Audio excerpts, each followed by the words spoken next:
Okay, I think the live stream is now operational as well on YouTube. So if you want to watch this later, you could follow the YouTube link. You could find us on YouTube, the Center for Foreign Policy and Peace Research, and watch the recording there as well. But okay, so always awkward at these introductions, but I'd like to welcome everyone to this talk by Dr. Barry Buzan, entitled Two Approaches to Global IR, Civilizational and Humankind. This is part of our senior scholar series at the Center for Foreign Policy and Peace Research and our journal, AllAzimuth, the Journal of Foreign Policy and Peace Research.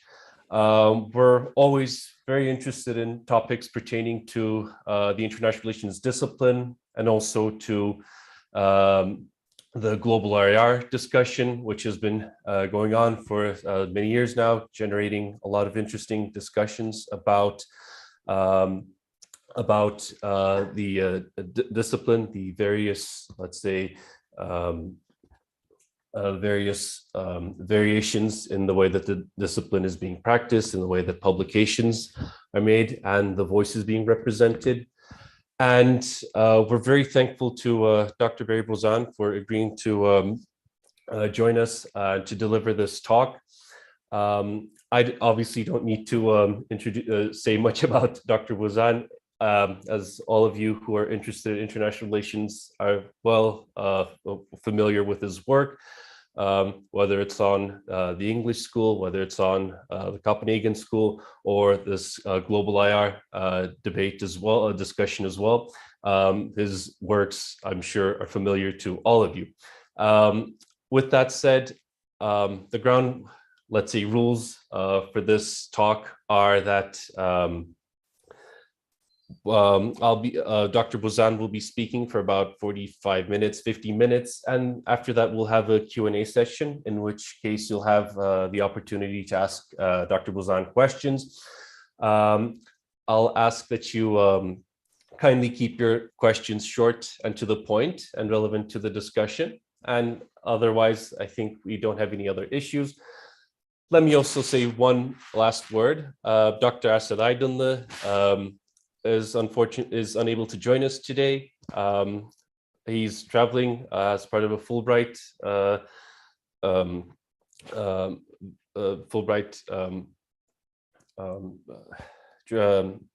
event, so he asked me to step in. So I send his best regards as well. And with all that said, allow me to yield the floor to Dr. Buzan. Sorry for this very long introduction. Please go ahead. Okay, thank you very much. Okay, can everybody hear me okay? Is that a reasonable sound level from here? I hope so. Let me know if not. Okay, today I want to talk about how to develop international relations towards a more global IR form. This is something that comes out, I suppose, mainly of the work that Amitav Acharya and I did. We, in a book we published in 2019, looked at the making of global IR and looked forward to its unfolding more and more in that direction. So this talk is trying to push that particular agenda forward by exploring ways in which IR might, in a sense, reorient or possibly even remake itself in order better to fulfill the demands of being a properly global discipline. Now, we all know how international relations was founded at the peak of Western wealth and power, and therefore it reflects the Western view of the world. That's very well established. And any of you don't know that story, you can read it in Amitav's and my book. Aisha Zarakol has added in some interesting other observations along those lines, showing how the story, even where other civilizations are bought into this story, they tend to be bought in relation to the West. In other words, not in and of themselves, but in how they relate to the West. And that's often a very distorting way of looking at things.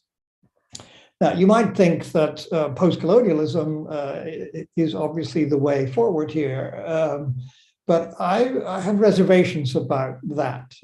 In the book, Amitav and I certainly credited post-colonialism with opening the way towards a more global IR by its sustained and longstanding critique of Eurocentrism, which was very much to the point. It doesn't, however, seem to me that post-colonialism or decolonialism or whatever other variants there might be out there of that is the best way forward. For me, there's too much unhelpful political baggage attached to it, and it seeks to redivide the world, if you like, in another and quite political way. And I'm not sure that new divisions are what we need to make a global IR. So I'm going to use this talk to look at two other ways of approaching a more global IR. I'm not suggesting that these are the only ways, but they are different from what's on offer from post-colonialism, and I think more promising. But I would think that, wouldn't I? Because these are approaches that I'm taking, and I'm not noted as a post-colonialist. So these two approaches, one of them will be, I will label civilizational or possibly comparative civilizations. And here I'm going to look at two very current works, a follow-on book that I did with Amitav and Aisha Zarakol's recent book on Before the West, which I think are exemplars of what this kind of approach looks like and what it can offer and what it can do. And then the second approach I'm going to look at is something that I'm working on myself at the moment. I'm writing a book in two versions at the moment. I'm not sure which, if either, will see the light of day or when, but this is taking an approach which I think of as a humankind approach. In other words, the starting question is, what does international relations look like if we approach it with the idea that the subject is humankind? Right? How does humankind organize itself? And how has that been patterned over the course of human history? So two different sorts of approaches, which do different kinds of things, but I think both offer the pathways forward towards a more global IR, and certainly both offer plenty of opportunities to pitch in and do complementary research. Okay, so let me start with the civilizational approaches. The basic idea here is, if the problem is that IR is too much centered on European and Western civilization, then we need to bring other histories, other civilizations into the study of the subject. So this means adding other sources of political theory from other cultures, and also other histories of structure and practice from other cultures, to see what international relations look like when it was done, as it were, outside and even beyond the West. And it's important that these stories be told, in a sense, apart from the Western story, not linked to it somehow, but putting the West in whatever its relevant context was at the time, which may have been, if we go back a few centuries, the West, Europe at any rate, was a very marginal, inconsequential sort of place for most of the rest of the world. And it's important to understand this and to reflect it in these studies. And that is what Aisha Zarakol does so well. So let me start by looking at her book briefly, and then at the one I did with Amitav. Both of them published this year, so it doesn't get any more recent than that. Right? So Aisha's book, Before the West, is essentially a presentation, and an outstanding one, I think, of the Mongol and then to some extent Islamic world order between the 13th and 16th centuries. And she looks at this as a world order, in other words, as a kind of civilization and society that had a concept of world order and practices that supported it, that were self-contained within it and had basically little relationship with the West, which was very marginal. Europe was very marginal and, for the most part, fairly inconsequential to this system. Right? So she looks at it in its own terms, starting with the original Mongol Empire of Genghis Khan, and then working her way through the historical sequence of that civilization. So the splintering of the original empire into the four khanates, and then the successor civilizations, the Timurid and Ming China ones, both of which took a lot of their political substance from this original Mongol form, and finally down to the Ottomans, the Safavids, and the Mughals, which take you up into the 17th and 18th centuries. So she charts the legacy of this order, even pushing it to give a sense of why, for example, Russia works in the way it does, and how Russia as a polity relates to this former form of civilization, if you will, and a form of world order. So she looks at this as a world order in the sense of something that had organized trade, it had organized diplomacy, it had a transnational culture, and it had a particular political style, which she argues derived from the original Mongol Empire, which she describes as a very highly concentrated form of sovereignty, where basically there is one man. It generally was a man, or possibly always in that set of examples, that had basically the power to do everything, right? So there wasn't any sharing of power with religions or anything like that. It was a highly concentrated form of sovereignty. And this worked in its own way. It was legitimized by its ability to conquer and to seek a kind of universal world order. And as long as the conquests went on, this legitimized the form of leadership. It was multicultural in the sense that ethnic and cultural and linguistic divides were not particularly important to the way that it ran.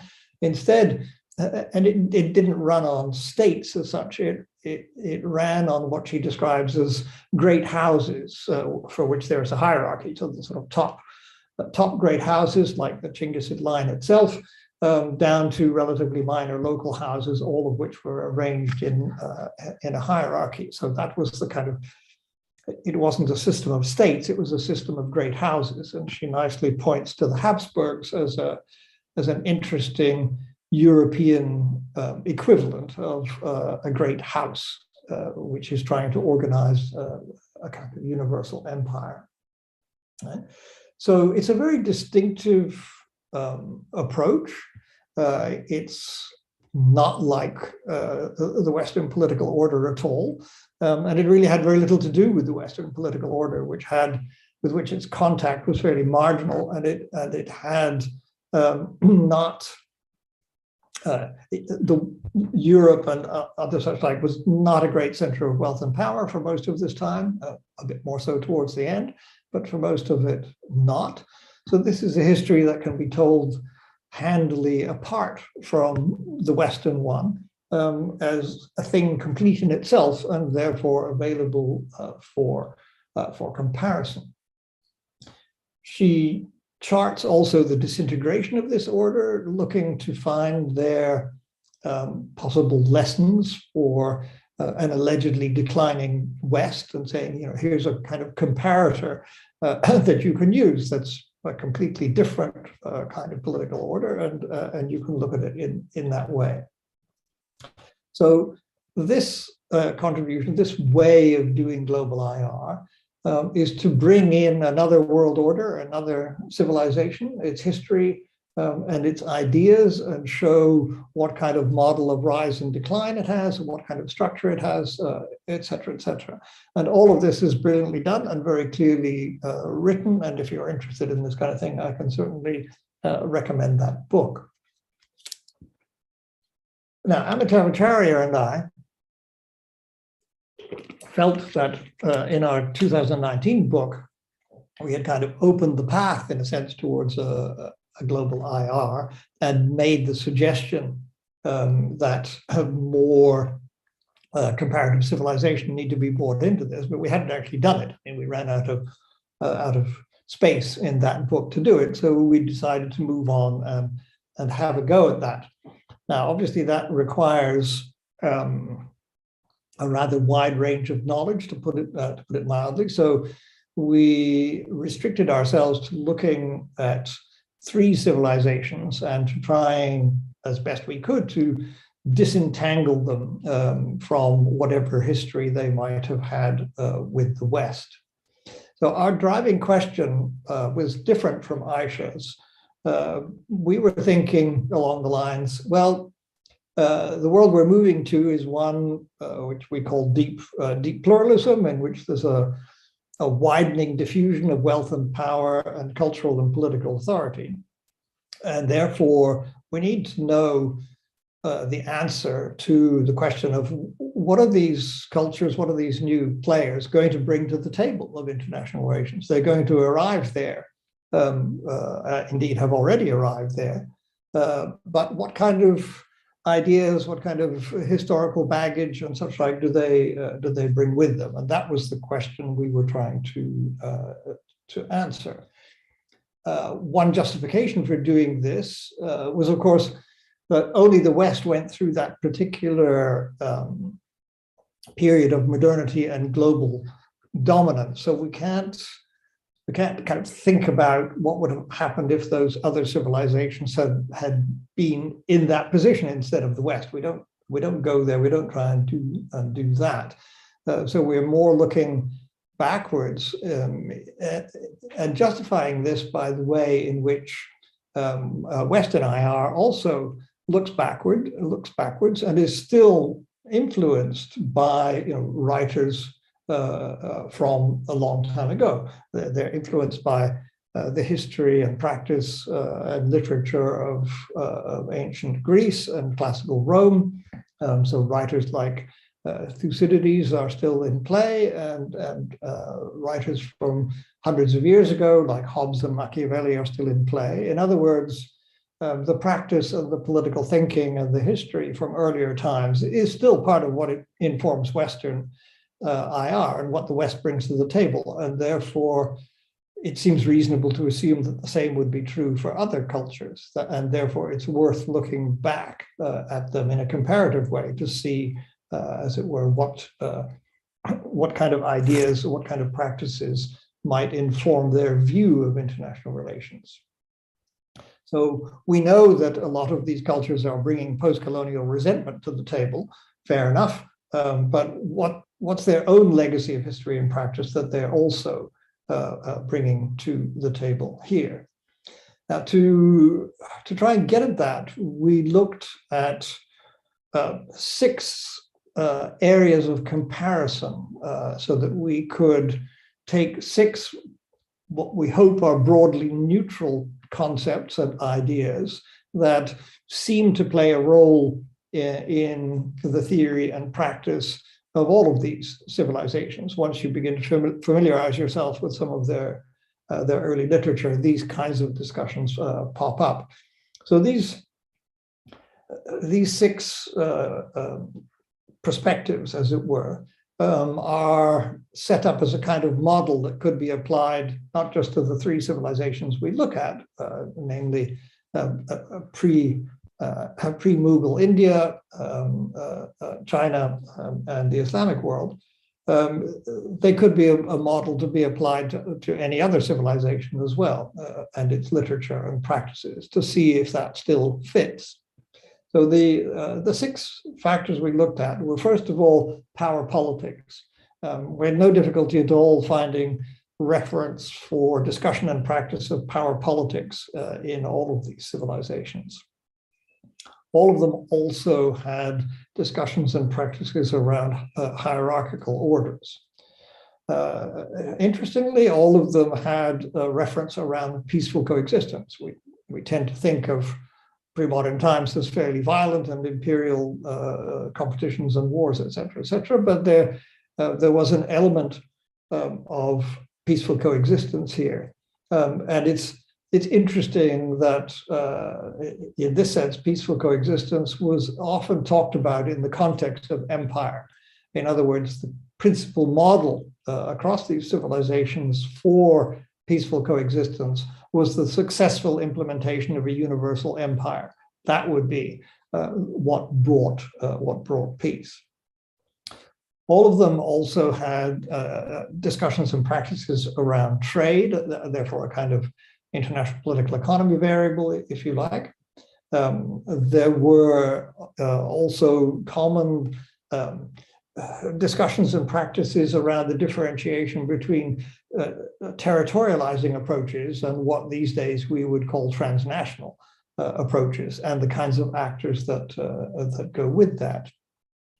And all of them also had some concern, as does contemporary IR, with modes of thinking. So you can find relationalist strands and rationalist strands and types of dialectics in many of these civilizations.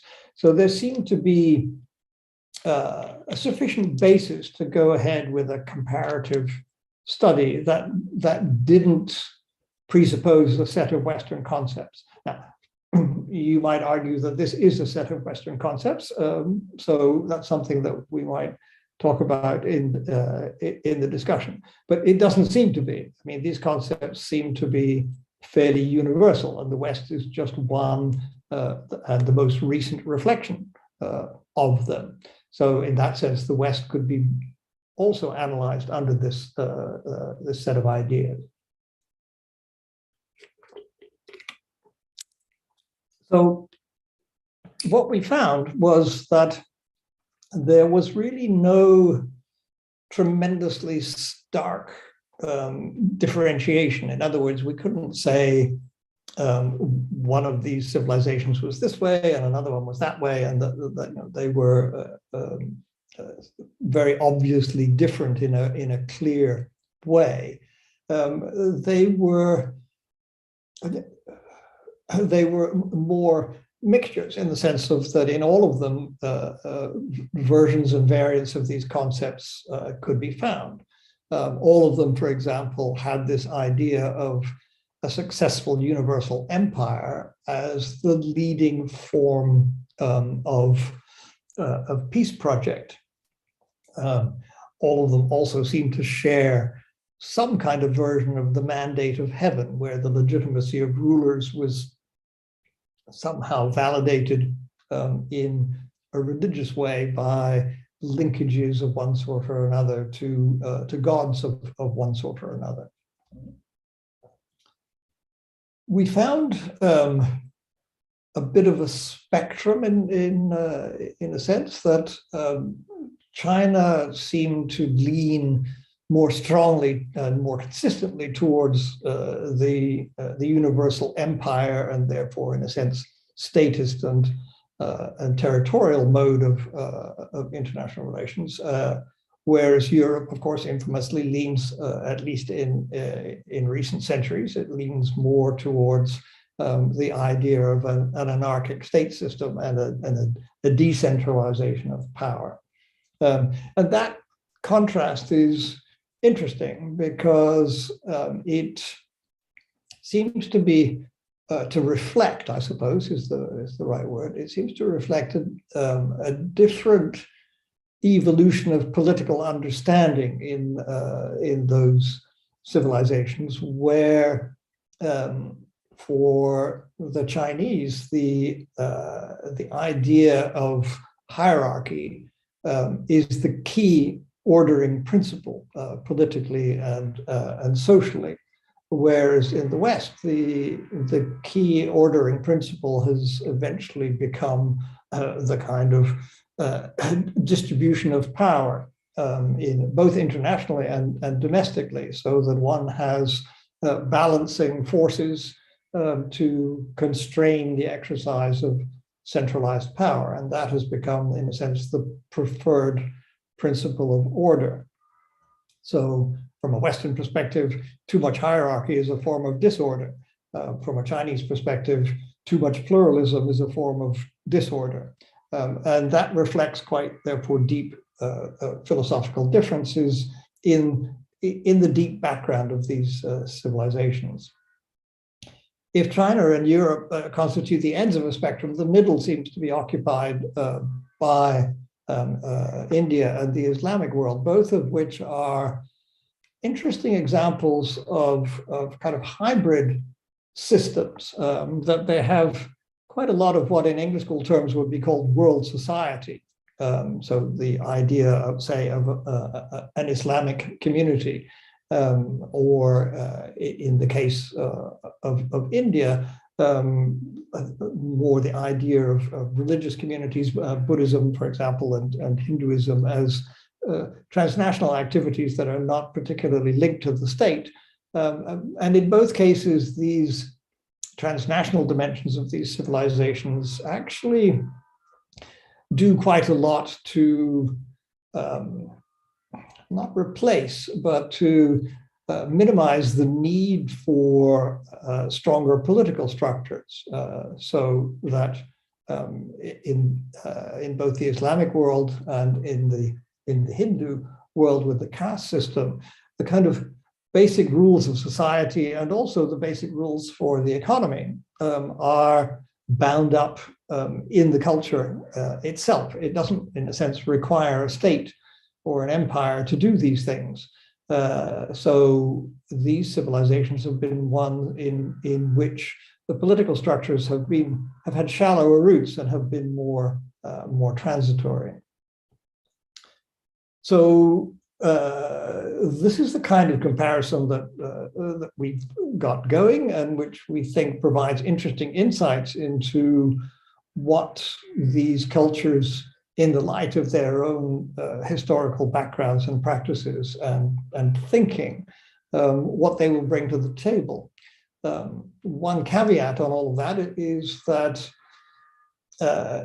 fairly consistently there has been a contradiction within these societies between the aspiration to universal claims. The Chinese idea of all under heaven is perhaps the clearest statement of this, and the pluralist realities.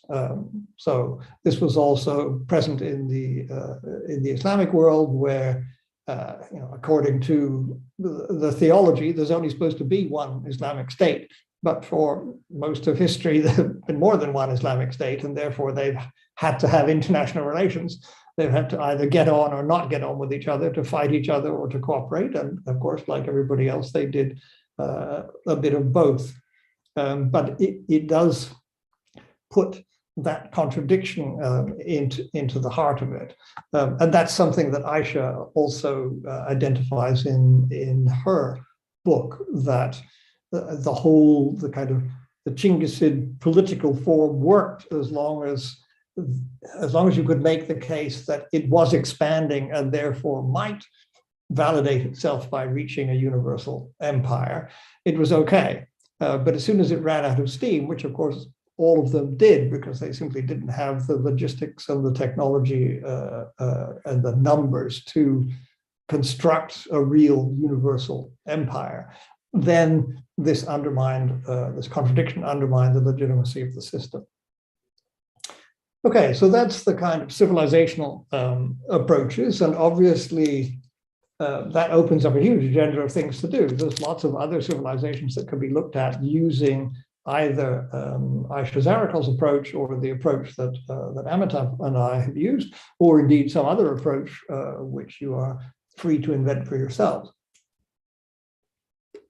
But the basic idea is to pursue the logic of comparative civilizations and try to bring that into thinking about and indeed practicing international relations. Okay, so that takes me to the rather vaguer terrain of what I'm trying to do at the moment, which I'm calling the global society approach. For those of you who've been following what I do, it will not surprise you that there's a strongish English school element here, although whether everybody in the English school would recognize themselves in what I'm doing is perhaps an interesting question, which will be answered in due course. But the starting point here is to focus not on civilizations as the object of study and the comparison of them, but on humankind as the object of study, right? So the animating question for me, perhaps coming out of English school thinking about world society and such like, the animating question for me is, what do we see? How would one interpret and view international relations, and what kind of theoretical approach would one have to it if the basic understanding of the subject was that the object of study is humankind? How does humankind organize itself? How does that work? In other words, it's a jump up in the level of generalization of the approach, but it's also quite a significant reorientation of the focus of the field, and in that sense, might be quite radical, perhaps impossibly so. We'll just have to wait and see on that. So then the question becomes, what do we share, right? What do we all share as humankind? What can we look at to try and understand ourselves on that level? If we look at states or civilizations or things like that, or religions, we're looking at what divides us up, right? And how those parts get along or don't. But what do we share as a whole? What can we see in terms of a structural approach that would enable us to think about ourselves as a species? The approach I take says there are basically three things here to look at. One is, what are the planetary conditions in which our civilizations and we as a species as a whole, what planetary conditions are there for this? And what are the material conditions? What kind of resources do we have access to that we know about and can get? What kinds of energy sources do we have, and what kinds of technologies can we make out of those two things? And then the third one is, what's the social structure? Right? And I'll say a bit more about that in a minute, because that's where I'm building more specifically on English school approaches. Another way of looking at this is to think about a quote, I'm not sure whether it's a precise quote, but it's often cited as such from Marx, where he says, people make their own history, but not in the circumstances of their own choosing. Now, vast amounts have been written about people making their own history. That's what world historians and global historians do. That's the basic definition of their subject. But not so much has been written about the circumstances in which all of that is done. And so the focus of what I'm trying to do is to bring out the circumstances which we share. These things are all happening in a similar set of conditions. So the aim here is somehow to fill in the space between English school type approaches in IR, global historians, and global historical sociologists, who tend to favor like Marx and Wallerstein and others, tend to favor very big, one-size-fits-all grand explanations for everything. I'm trying to do something in between that level, that very high level of generalization, and the more detailed narrative of the historians. So I want a fairly detailed but still structural look, which can be presented in narrative terms. So let me say a little bit about the English school approach here, because it basically builds on an expanded idea of what I call in the English school primary institutions, those organizing ideas around which international and indeed global society are built. You're probably all familiar with the classical English school set, Headley Bull and all that. So the kind of sovereignty, territoriality making up the state, and then international law and war and balance of power and great power management and that kind of stuff is the traditional, very Westphalian focused set of things. I've set about expanding this quite considerably, partly because one of the insights, revelations, what have you, that I've had along the way to doing this work is that it's a mistake to think of the institutions of international society as basically interstate things, right? For me, as I think more and more about this, these institutions work across not just interstate or interpolity society, but also transnationally. Think of the way the market and sport work transnationally, and into the interhuman domain, the domain of that I think of as being about the patterns of identity, like religion and nationalism and such like. So if you want to think of nationalism as an institution of international society, as James Mayle proposed, a very good idea, I think, immediately you can see that that is not confined to the interstate domain. It's deeply embedded in the interhuman domain as well. The market and sport are more in the transnational domain. Things like science and development are spread across these domains. Almost everything works across these three domains. So that's why I'm thinking of this as global society, right? And when you start to think in that way, then the range of possible things that might count as an institution becomes clearer and wider. So it includes things like development, like environmental stewardship, the market, the question of human equality or inequality, which is a master institution containing lots of things like slavery and dynasticism and patriarchy and inequalities of wealth, etc. And science and sport. Now, you may be thinking, what have science and sport got to do with any of this? Well, the path I'm following here is one that I developed with Robert Faulkner when we were trying to answer the question, which we did in an article a few years ago, on when can we say, or can we say, that environmental stewardship became an institution of international society? Now, we developed there an empirical approach to this, basically saying that it had to tick a number of boxes before you could say it had actually arrived as being an institution of international society. And you could track this. You could look at the way in which a new norm was generated and then spread. So, there's plenty of literature that looks at how the idea of sovereignty or how the idea of the market or environmental stewardship, how these ideas grew up from something and then spread and became more global. You look for secondary institutions. Have these ideas generated intergovernmental organizations or regimes or anything of that sort? So if you think of the market as an institution, it's everything from the World Trade Organization on down. There's dozens and dozens of things.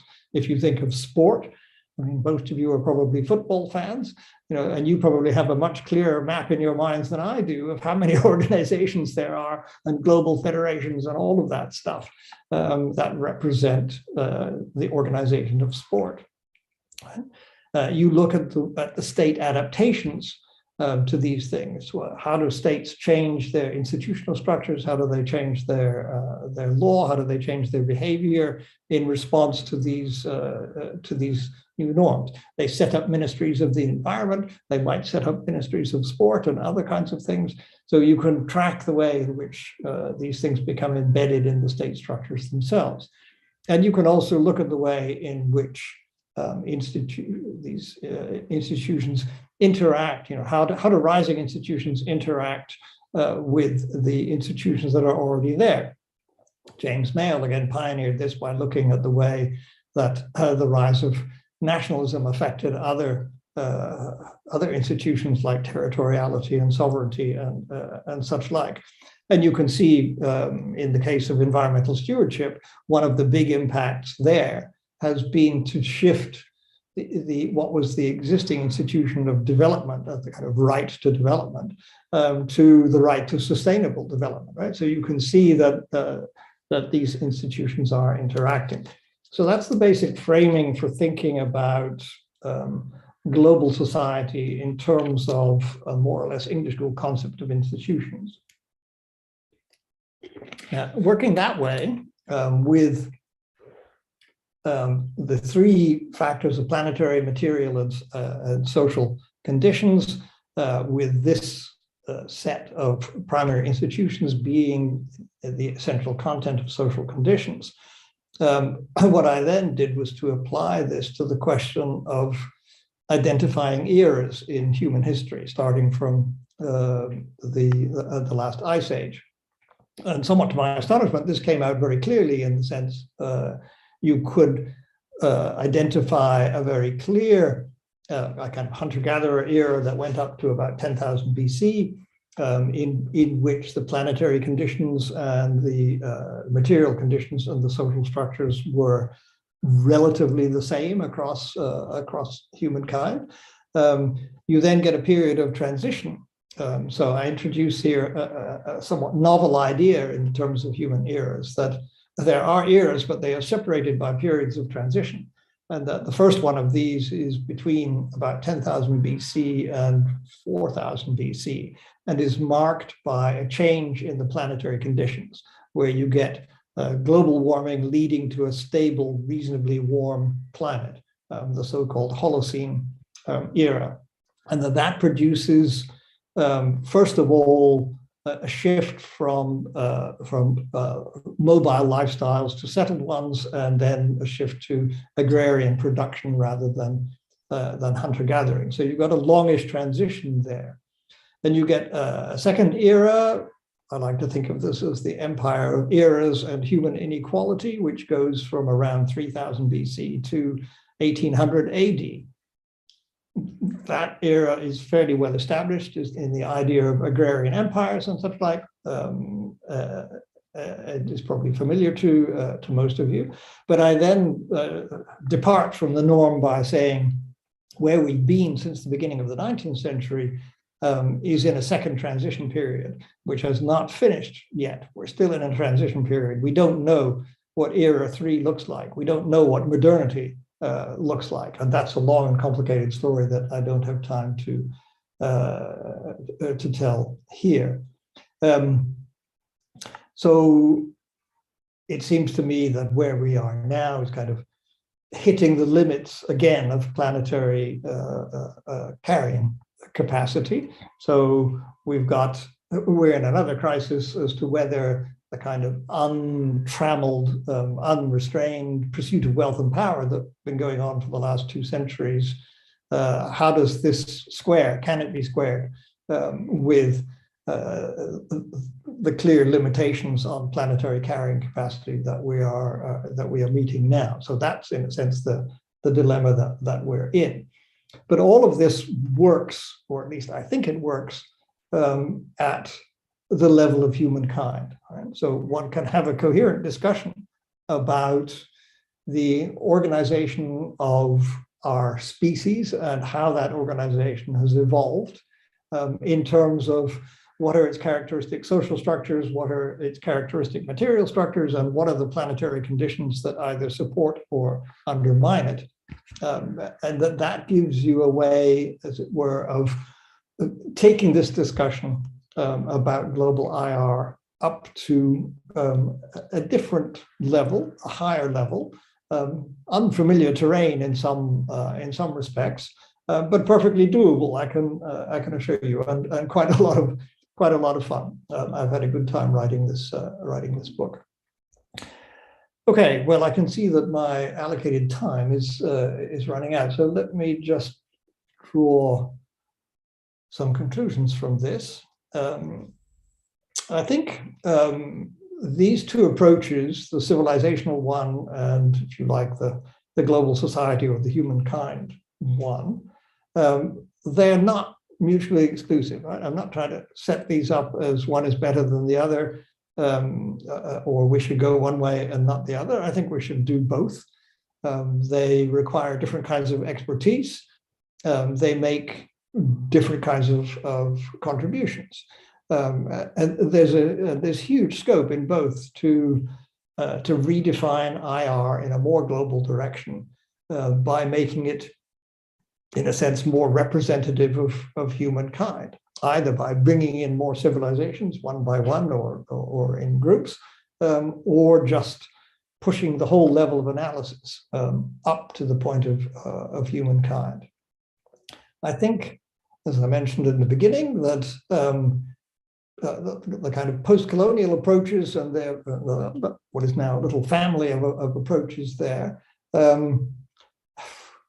that doesn't seem to me to be the best way forward. This remark will probably make me unpopular in some quarters, but I think divisive politicization, which is what is largely on offer in that approach, is not what we need now. It is, I would grant, it is one way forward into a more global IR. I would not deny it that, but I don't think it's what we need at the moment, and I don't prefer it as an approach. We do need a more truly global IR because we need to deal with the planetary and species survival issues, the various shared fates from pandemics to climate change that are now in front of us and that are not going away.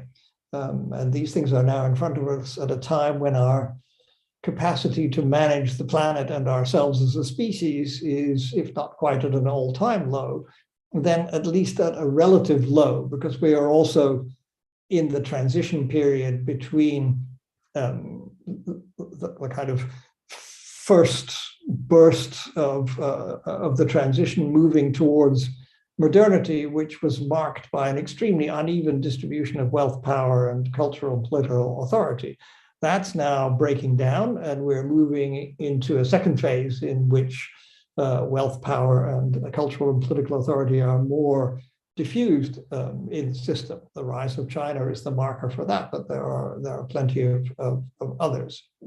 So with this going on, there is a quite considerable problem about how we manage ourselves as a species and how we manage the crisis we're in. We need to do this not just in academia, but also in the real world. And we need to do it fairly soon. And I think the idea that we start trying to think about international relations from this higher point of view, this big picture point of view, if you will, although it will take many of you out of your disciplinary comfort zones, it's worth doing. And anyway, that's what I'm doing, and we'll see whether it works or not. Okay, thank you for listening. Professor Buzan, thank you very much for the talk. Now, I'm going to yield to the floor. I'd like all of you to, contribute, obviously. I'm just going to take 3 questions at a time, and Dr. Buzan will answer them, and then we'll have 3 more sets. We'll just keep going that way. I also have a couple of questions, but I'm going to restrain myself, English school sense of restraint. I'll maybe get to that much later if we have time for it. So with that said, I think I saw, hang on, Dr. Shebnam Udun, I believe. I think you had your hand up. Would you like to speak up first? Actually, it was an applause, not for a question. My apologies, my apologies.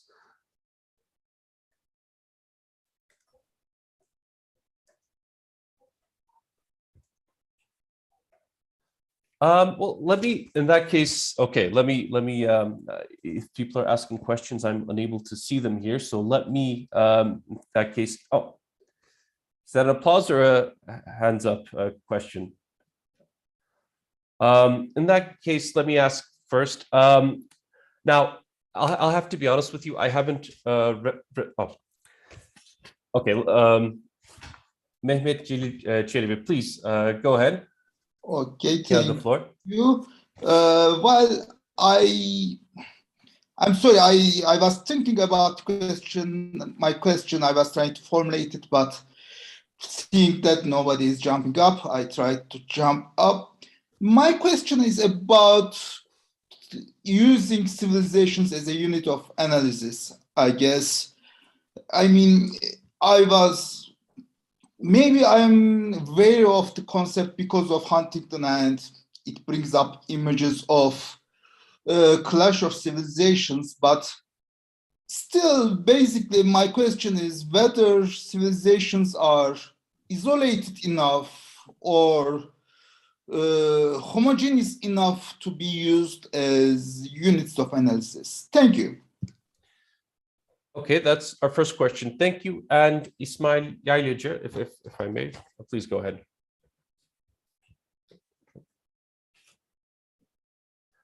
You're still mute. Thank you for this great talk, and thank you for the opportunity and for the invitation.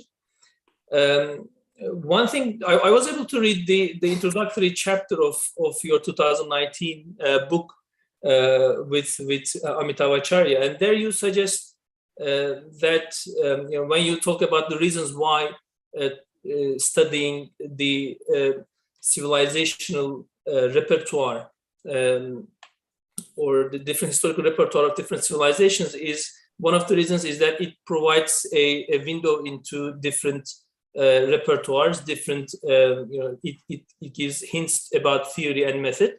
But you also suggest that it facilitates our understanding of the current behavior of rising powers like India, China, and Iran and Turkey. And my question was really about the second part. Of course, we all realize that, especially in today's world, we see the rising assertiveness of different civilizational basins.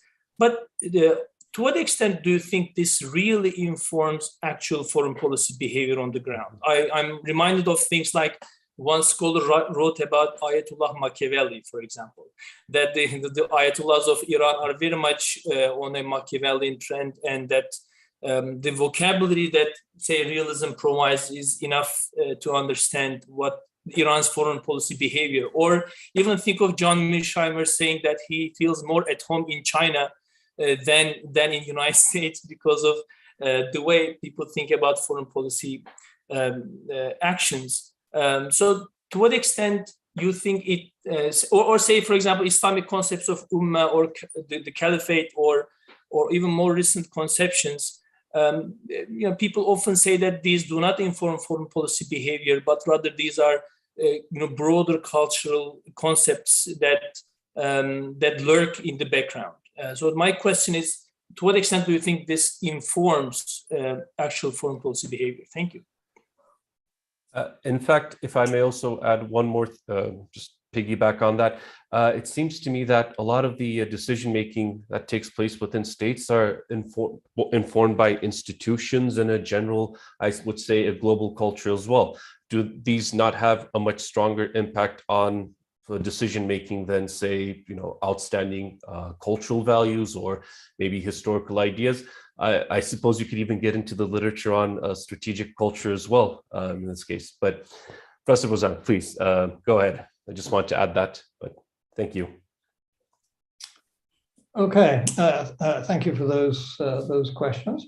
I think, yeah, I absolutely agree that it's a valid criticism of Huntington to have, in a sense, not dealt well enough with the idea that civilizations aren't actors. Okay, so in his book, he rather assumes, without saying so, that civilizations have actor quality, and I think that it's a reasonable critique of them. That unless they happen to be for some specific time and place represented by an empire. They are not the actors themselves, but they are the place that you go to look for ideas and thinking, which will be, so you can think of a kind of Confucian zone of thinking, or earlier on you could think of a kind of Hindu zone of thinking, or nowadays you can perhaps think of an Islamic zone of thinking about international relations and politics, and that these things matter. They have deep roots. I mean, I made the point, and I'll reiterate it again, that if you look at the way Western IR works, not just as theory, but also as practice, then old stuff and old analogies matter. I mean, think back to your undergraduate days of being taught international relations and dragged through Thucydides and all that kind of stuff, as if this still meant something. Look at the literature, look at the amount of books written about Thucydides and ancient Greece and the wars between Rome and Carthage and all of that. That stuff is still thought about. It still very much affects, certainly in academia, and since academia in an indirect way affects how policymakers think, because they've all gone to university for the most part. And so these things diffuse, it seems to me, and they are important points of reference. Realism, for example, justifies itself by the timelessness of and the fact that it can actually project, says it can project its theory and ideas, all the way back to the beginning of recorded history and validate it that way. It's always been the same. It's the same dynamic. Blah blah blah blah. The labels may change on who the actors are, but the basic business is the same. So I think that it does matter in that sense. It's a resource that we need to look at, and there are differences. I mean, I'm quite, for example, impressed by the literature that at the moment looks at China, trying to understand what's going on in China and why China behaves the way it does and why it's structuring itself the way it does. And in my mind, and China's a bit of a hobby of mine, and so I know a bit about it, but there's a fairly extensive literature which I agree with, which sees that, in a sense, the Communist Party ruling China is steadily taking on something very much like the form of a traditional Chinese empire, right? So it is increasingly looking towards having an emperor, the one person in whom power and authority are notionally concentrated. It's obsessed with holding itself together as an empire and preventing any kind of drifting away of provinces or anything like that. It's obsessed with unity and with central control over things. Its foreign policy agenda at the moment doesn't look very different from that of a traditional Chinese empire. It's mainly Asia-centered. It's very inward-looking. So, and this is a Communist Party running the show. I mean, hello. It's not supposed to look like that, but it does. Right? So it seems to me that these things are still very active. If you look in India, I mean, what's the governing ideology of India at the moment? Hindutva. Right? So that look back into civilizations is being used to justify a load of policies, whether you like them or not. But the referent is a civilizational referent, and it's looking back into a deep past and finding that important in shaping and justifying behaviors in the present. So I don't have any difficulty with this idea. I'm not saying if you understand the past of a civilization, you understand all of its present day behavior. Right? So in the recent book with Amitav, you will find a long and somewhat agonized discussion about how can you talk about this, because at the end of the day, all of these other civilizations have had their big encounter with Western civilization, and they all lost and were gunned down and went through their own versions of the century of humiliation, et cetera, et cetera, et cetera. And they're all quite rightly resentful about that and not letting it go. Right?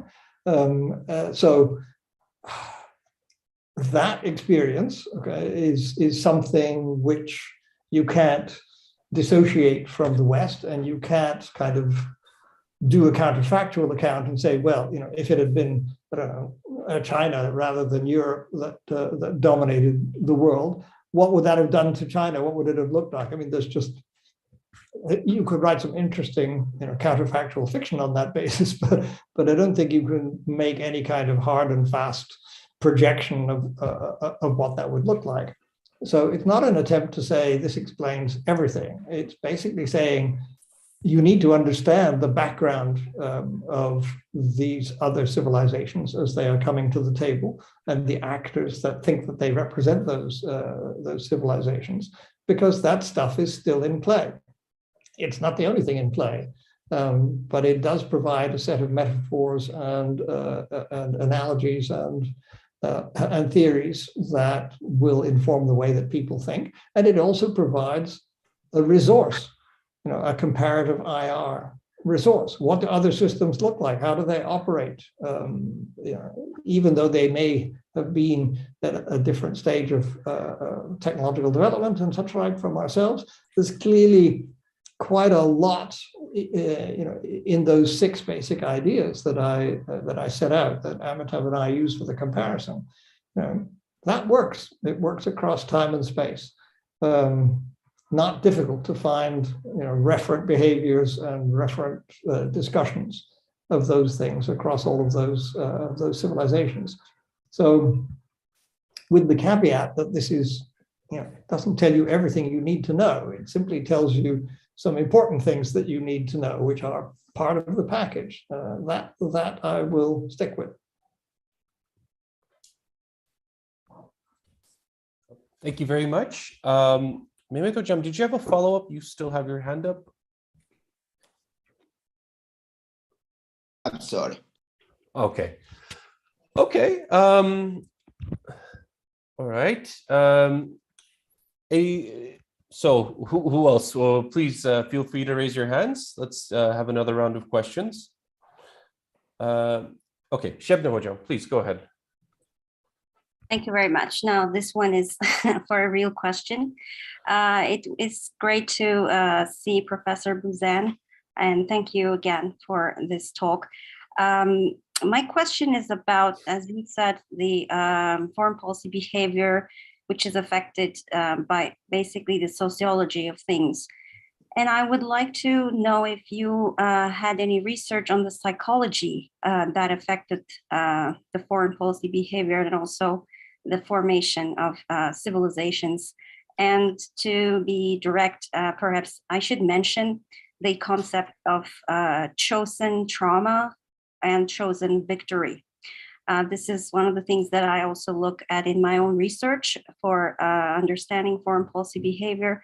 And I wondered if you looked at the role of these chosen traumas in the formation of foreign policy behavior. Thank you.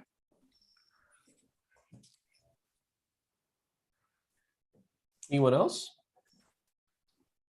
If I also have a question then. It was because obviously this is about global IR as well. And I was just wondering what you talk about this as obviously an instance of contributing to the global IR discussion by studying civilizations, using English school concepts to think about different way that let's say conceptions of world order have emerged. You've looked at this comparatively as well. But what are some gaps in this literature?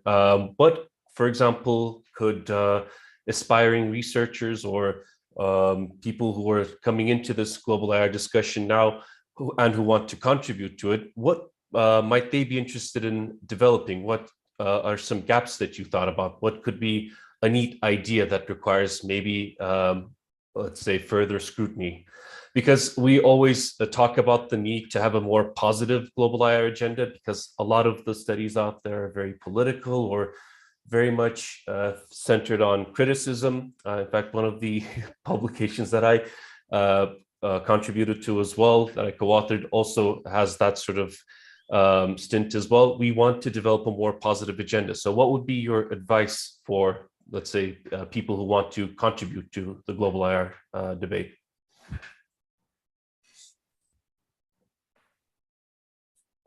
Okay, do you want me to answer those now, or?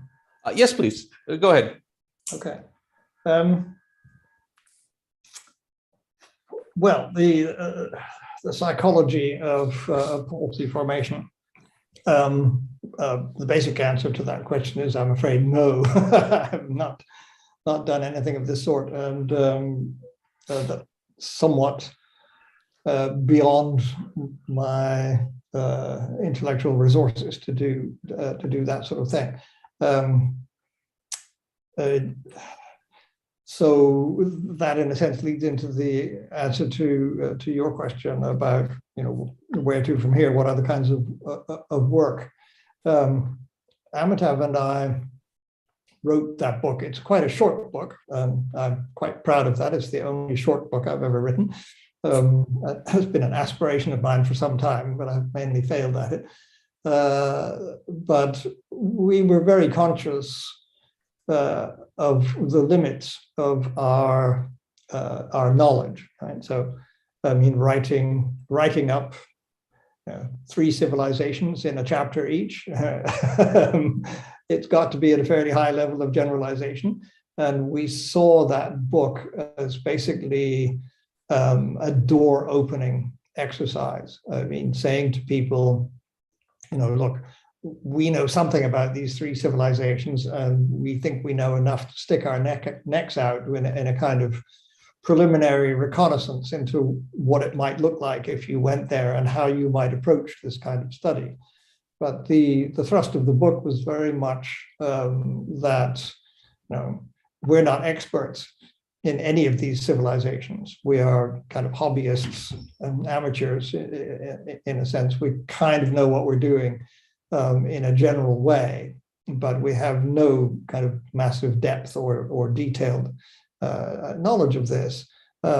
So we focused on setting up a framework which people who knew more about these things than we do could retrace those steps if they wanted to, or redesign the framework if they felt that it was wrong in some ways, and do any number of things. I mean, there's all kinds of other civilizations, however you want to define that could be looked at in that framing.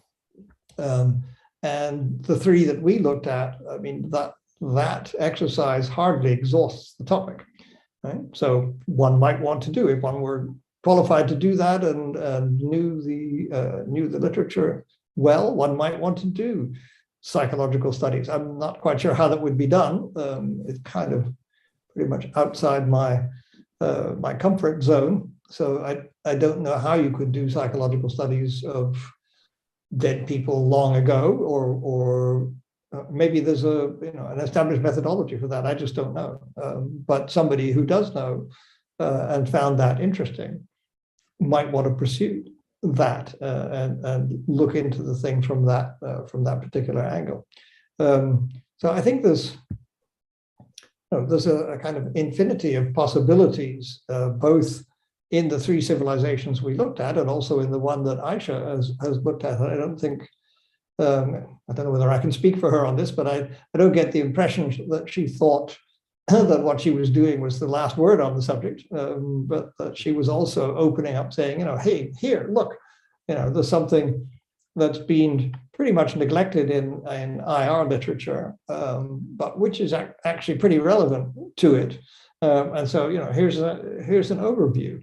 There's any amount of scope for those of you who prefer more detailed kinds of work to look into particular aspects of that and see whether her general take on it holds up when you look at it in more depth and detail, and ditto for whether Amitabh's and my take on the ones we looked at holds up. So it depends what you're interested in and what your expertise is. But I think this approach certainly opens up a vast amount of vast agenda, if you will, of things that people could do. I mean, look how ridiculously detailed a lot of the literature is on the balance of power and all of that. There's a lot of scope for this for anybody who wants to do it, either in the way that Aisha has done it, which is to say, looking at these things as completely separate from the West and looking at their own internal dynamics, or in the more general way that Amitabh and I have done it. I mean, I'm sure there are other ways of doing it as well. So it's a door-opening exercise. The thing will have been a failure if nobody follows it up, basically. Thank you, Professor. Would anyone like to respond to that? Anyone are there any other questions? Ayriyojam, please. Thank you for opportunity asking a question to Buzan. While you compare Western and Chinese world order, you said that Chinese understanding of world order is hierarchy. My question is, given the fact that we classify states as failed, rogue states, middle-range states, great powers, superpowers, or use some concepts like standard of civilization, which refer to some kind of leadership, what is the difference between the idea of declared hierarchy, as in the case of China, and implied hierarchy in the case of Western international system, or as you wish, international society, according to you? Thank you. Now, I couldn't hear that very well. It came across very echoey. Could you say that again a bit closer to your mic? Sure. Do you want me to repeat my question? Yeah, but closer to the mic, because otherwise it's so echoey, I can't quite understand what you're saying. Okay. I said that while you're comparing the Western and Chinese world order, you said that Chinese understanding of order is hierarchy. Yeah. And my question is, given the fact that we classify states as failed, rogue states, middle-range powers, great powers, or superpowers, or the concepts like standard of civilization referring to some kind of leadership, what is the difference between the idea of declared hierarchy, as in the case of, let's say, China, and implied hierarchy in the case of Western international system, or if you wish, international society, according to you? Okay, you're asking me about two different types of hierarchies. Say the two types again. What's the word before hierarchy? Something hierarchy and then some other kind of hierarchy. What were they? Yes, failed states, rogue states, I mean, great powers, superpowers, standard of civilization, developed states, or undeveloped or underdevelopment. These are all refers to an kind of hierarchy, according to me. Agree with me. Yeah. Okay. So declared and implied hierarchy, right? That if that's the part you didn't hear. Okay. Yes. Declared and implied. Okay. And the question about that is Yes, the difference between declared and implied. With my own words, as in the Chinese case, there is a declared hierarchy, while in Western case, there is an implied hierarchy. Do you see, according to you, what is the difference between these two hierarchies? Okay. Okay, I understand the question now. Shall I answer that one? Please go ahead. Yeah. I see what you're getting at. I'm thinking off the top of my head here. I see what you're getting at with the idea of declared in the Chinese sense of, you know, the Middle Kingdom and a very explicit hierarchical order, whereas in the, you know, the so-called Westphalian system, people are supposed to be equal, but nonetheless there are hierarchies. I haven't thought this through, but my first response is that there are an awful lot of declared hierarchies in the Westphalian practice as well, right? And there always have been, right? So sovereign equality, in a sense, implies to a certain band of things that kind of like political status in some ways, and particularly legal status, but it doesn't necessarily apply to a lot else. So, I mean, even back in the early days, if we're back in Westphalian days, right, like in the 17th century, there was a hierarchy of ruling houses, right? So some, you know, emperors were higher than kings, were higher than princes, were higher than, and all the way down. So, and that was very explicit in diplomacy, right? So those two, the declared, as it were, has always been, a declared hierarchy has always accompanied any notions of equality. In more recent times, in the 20th century, with 19th and 20th century, that was very explicitly done for great powers, right? In a whole variety, the Concert of Europe and such like, a whole variety of states were acknowledged as great powers and given particular rights and responsibilities on that basis. That kind of takes you into the Headley Bull story and great powers and great power management and all of that. During the kind of heyday of Western empires, of course, there were all kinds of hierarchies there, and there was no, I mean, there the hierarchies were declared, right? If you were a colony, you were subordinate in a variety of ways, and that was all pretty clearly spelled out, and there wasn't much pretense at equality. And during the imperial days, that inequality was often backed up by racism as well, in the sense that racism operated internationally to demean peoples, and that's why the Japanese got so upset about it in 1919. So I don't know. I think of all of those things as being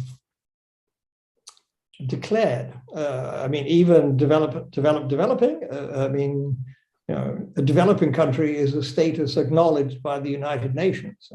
To my amazement, the Chinese still cling on to this. So does India. They do not want to let go their formal status as developing countries because it has some advantages to them to have that status. So that's declared. It's formal. It's kind of applied for and formally recognized.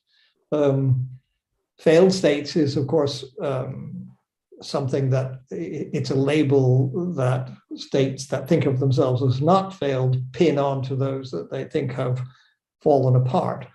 And I agree that that does create a kind of hierarchy, but I don't think it's an implied hierarchy. I mean, it's a very explicit hierarchy in the sense that if you're a failed state, you can become, in varying degrees, a ward of international society. You know, the IMF and the World Bank move in and run your economy. Some UN peacekeeping forces move in to try to keep political order, blah, blah, blah, blah.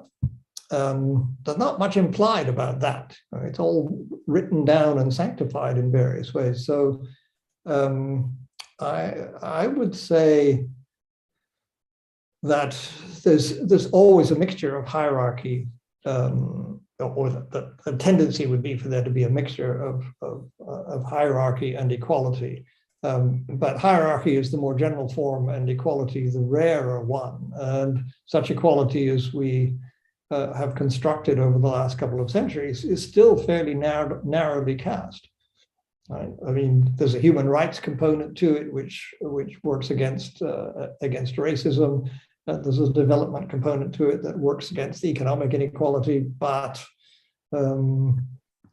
these hierarchies are all still there, and they're pretty formal. And I mean, even the Chinese dealt to some extent with very distant powers like Russia in the early days. The Chinese dealt with the Russians more or less as equals, even though they would still retain the kind of verbiage of it being a tribute type hierarchical relationship. But in practice, it was quite pragmatic. So I guess I'm not seeing a big tension or a big contradiction between what you said was a declared and implied hierarchy. I think most forms of hierarchy are pretty explicit. Thank you, Professor. Hologram, you have your hand up. Please go ahead. Your microphone is off.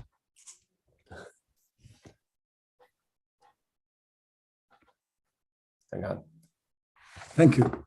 Yes. Thank you very much. My question is not really endogenous to the conference, which I appreciated very much. So I'd like to thank very much, Prof. It is linked, my comment, to Dr. Shebnem Udum's question on the impact of psychology to international relations.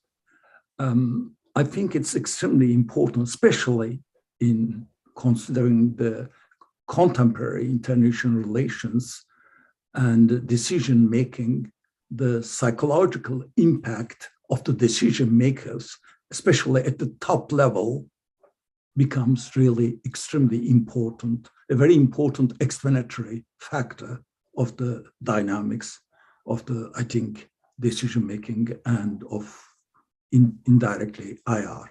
So would it be possible, please, to make some comments on this issue? I'm basically the wrong person to ask that question. I do have a well-known psychologist in my family tree, as it were, but probably not the kind of psychologist that you're thinking about. So B.F. Skinner was my father-in-law, and I know something about his theories, but basically, you need to talk to somebody else about this. I just don't know. Right? My whole approach to this subject has always been top-down, big picture, structural. That's what I do. That's what I have some talent for, and that's what I enjoy doing. I am noticeably poor at the street level of things, all right? How people interact with each other, the psychological issues, blah, blah, blah, blah. I have never engaged with that. There is no doubt a literature on it, which I don't know. I don't know whether it's a big literature or a small one, whether it's any good or not, whether it's had much impact or not. I think the only brush with it I would have had would have been, Robert Jervis and his perception and misperception, which was kind of required reading in my day, but nobody seemed to follow that up at all well. So I don't deny in the slightest that this might be a very interesting way of doing it. I would challenge you to say, why is this a good approach to global IR as opposed to other approaches? I mean, what do you see its contribution to global IR as being? I'm not immediately clear about how that would work, unless you were seeing this somehow in the context of comparative civilizations, i.e., if you're saying different civilizations have different psychologies, which might be a defensible position. I'm not sure. I just don't know enough about this. I've never thought my way through it and have not read the literature. But so it could well be an interesting thing to do if it can be done. I don't know how you do psychoanalysis of dead people. I don't know what kind of resources are acceptable for undertaking a psychological analysis. I mean, how much and what kind of information do you need about somebody to do that kind of analysis? I just don't know. So I can't. All I can do is throw that question back at you. I'm sufficiently ignorant that I don't have anything else to suggest. Thank you, Professor Buzan. I apologize. In my comment and question, I mentioned referring to contemporary decision-making and international relations. So for this reason, I said at the very beginning, my question, with my apologies, is exogenous to your conference. Okay. I wanted. Then perhaps. What do you think? Yeah, perhaps. In this sense, Şebnem Udum's, I think, question was extremely interesting. Yeah, I think I don't know whether you know the work of Yan Shui-tong or not from Tsinghua University in China. Mm-hmm. He's got very interested of late in the issue of leadership and the quality of leadership as a comparative issue. That might at the moment be as close as you can get to the sort of thing you're looking for. It would be an interesting starting point for you, even if you disagreed with it or didn't think that it was doing what you wanted to do. But it has at least opened the door into looking at the quality of leadership in terms of the individuals who are leading and what kind of difference they make. So that's the only thing that I know of that might link to the sorts of interest you have.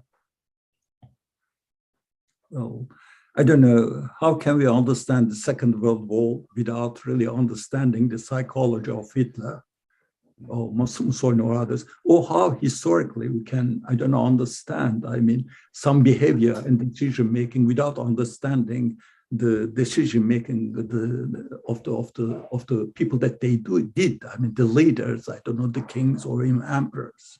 I don't know.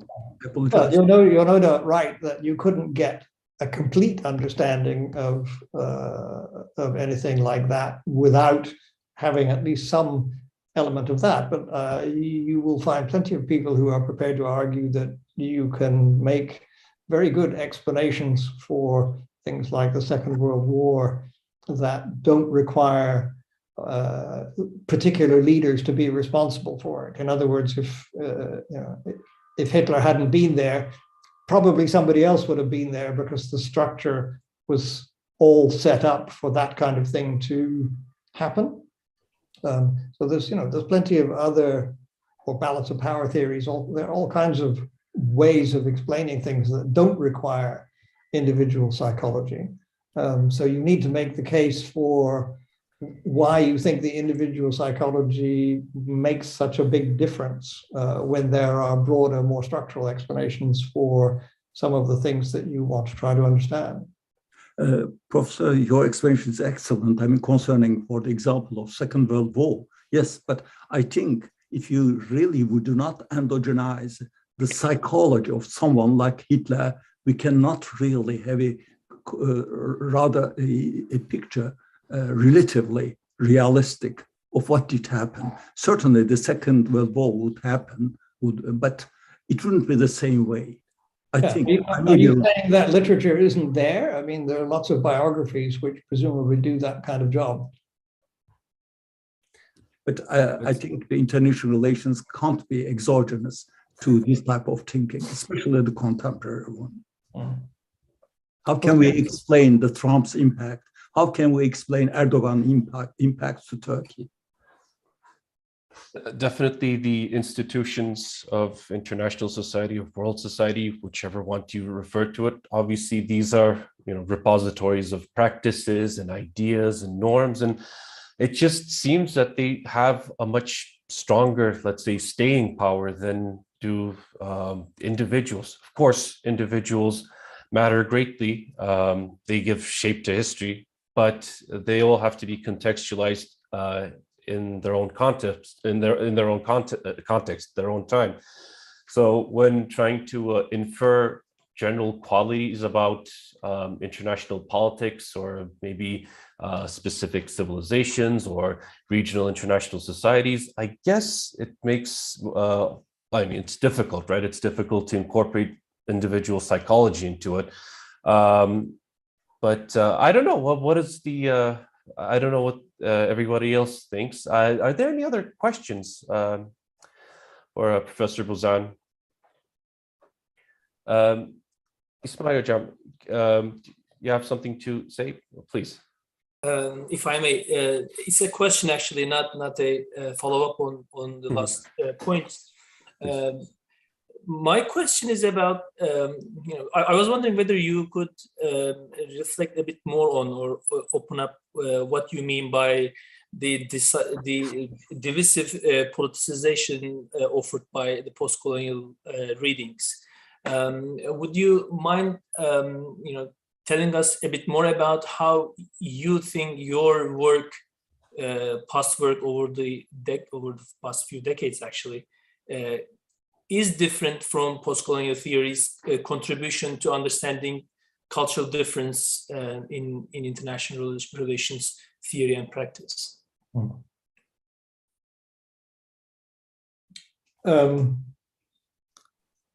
Yeah, I think I can do that. The basic, nobody has ever accused me of being a post-colonialist. I've been accused of being a liberal, and I've been accused of being a realist, and all kinds of other things, but nobody's ever accused me of being a post-colonialist. So I think I'm on safe ground there. The thing that bothers me about post-colonialism is its strong political baggage. I mean, it's not just post-colonial; it's anti-colonial, and it's anti-Western in many respects, and that's both a strength and a weakness. I mean, for a long time, it was a strength, as Amitav and I traced in our 2019 book. Where was the voice of the non-West during the formative period of international relations? It was basically an anti-colonial and anti-racist voice, which is perfectly understandable. Those were the issues of the day. And that voice eventually got, as it were, inside international relations in the form of post-colonialism, but it brought with it this very highly charged political baggage, and I see that that in a sense as a real danger, in the sense that, as I've hinted in my talk, I'm of the view that we're currently entering into a period in which the managerial capacity of interstate society is going down quickly, because there's not only a power transition going on, and it's not the power transition between the US and China, although that's part of it. It's the power transition between, as it were, the first mover core, a small group of Western countries and Japan, and the rest of the world. So the core periphery system with a small core and a big periphery that was set up in the 19th century and ruled for most of the 20th is now disappearing rather quickly, and something more equal is being put into its place. So my catchphrase for this is, a more diffuse distribution of wealth, power, and cultural and political authority. Right? So in a sense, that's what's going on at the moment. And that is a big part of what has weakened the managerial capacity. We've kind of lost the idea of having a hegemonic leader, indeed the whole idea of having a hegemonic leader, not just that we don't want America as a hegemonic leader, but we don't want anybody as a hegemonic leader. It seems to be the drift of the times. The counter question to that is, how then do we manage our affairs. So far, badly would be, I think, the only assessment. And one of the reasons that it's badly is because contemporary world politics is poisoned, I think, by the legacy of colonialism, and this has two aspects to it. It has the kind of on the receiving end. I think China and its kind of endless banging on about the century of humiliation is the exemplar of this. That China and a lot of others too go absolutely out of their way, or their governments go out of their way, to keep alive as many of the bad memories of all of that time as they possibly can, and to pump them continuously into contemporary politics, because it works very well domestically to do that. It provides a kind of domestic political support and justification for what governments want to do. On the Western side, on the kind of perpetrator side, if you will, there's a lot of forgetting. Okay? Most people in the West don't think very much about the imperial periods of their country. There's a certain amount of nostalgia even for the grandness of it and the status of it, and a certain feeling that maybe some good was done, as well as that there was certainly quite a lot of bad that was done. But it's all, long ago in the dim distant past, not really our responsibility, other than a bit of development aid and such like. And that situation feeding into one which is anyway problematic about pulling together any kind of global management seems to me to be very, very counterproductive.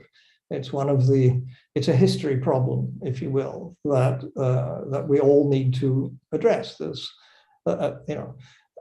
the Chinese and other governments get away with blaming all of their hard times entirely on the West, or in the Chinese case also on Japan.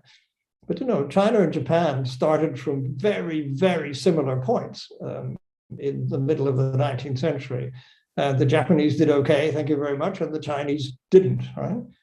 So it suggests to me that the Chinese bear some responsibility for their century of humiliation, during which they had a decaying dynastic regime, and then a long, very self-indulgent civil war. If you look closely at that civil war, it's not without significance that both the Chinese Communist Party and the nationalists thought it vastly more important to fight each other than to fight the Japanese. Right? The communists, despite their current declarations on the matter, didn't do much about fighting the Japanese. They let the nationalists, who were very reluctant to fight the Japanese, they let the nationalists do most of that work. Now, this suggests to me that it's just not a one-way street here. That we all went through a very difficult period, and there's good and bad on both sides. But at the moment, it's being painted in very black and white terms. I see the legacy of post-colonialism as, in a sense, reinforcing that painting in black and white terms. And that's why I think it not a very useful pathway forward towards more global IR. I take my hat off to post-colonialism. They fought the good fight under difficult circumstances over a long time, and they got that issue onto the agenda. But from my point of view, some of you may differ. You may be more sympathetic to that view. From my point of view, that's not the way forward to a workable global IR, either for the discipline or indeed for practice and the real world. Oh, thank you, Professor Buzan. Are there any other questions?